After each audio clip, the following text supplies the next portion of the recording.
Балалар, бүгін отбасы тақырыбында тәрбие сағатын өтеміз. Ең жақын адамдар әкем мен анам бар. Әкемнің әкесі ақ басты атам бар. Әкемнің шешесі ақ шашты әжем бар. Балалар, үйге тапсырма, отбасыларыңыз жайлы шағын шығарма жазып келіңіздер.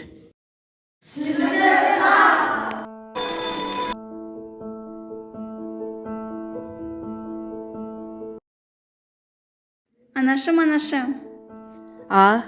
Келген екенсің ғой. Сенің бұлай маған көмекші болғаныңды қайтейін.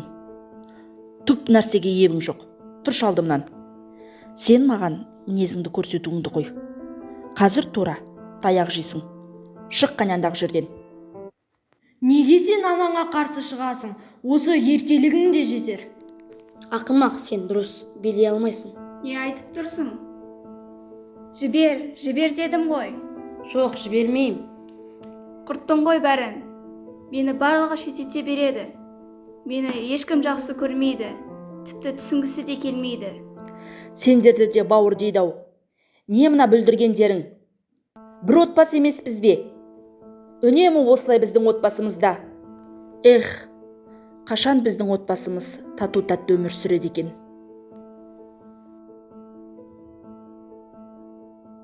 Кешіріңізші, анашым. Келе ғой қызым.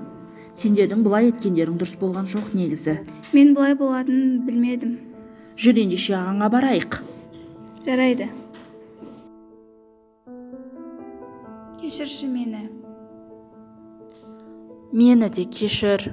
Өкінішті, мені де кешіріңдерші. Келіңдер, келе қойыңдар.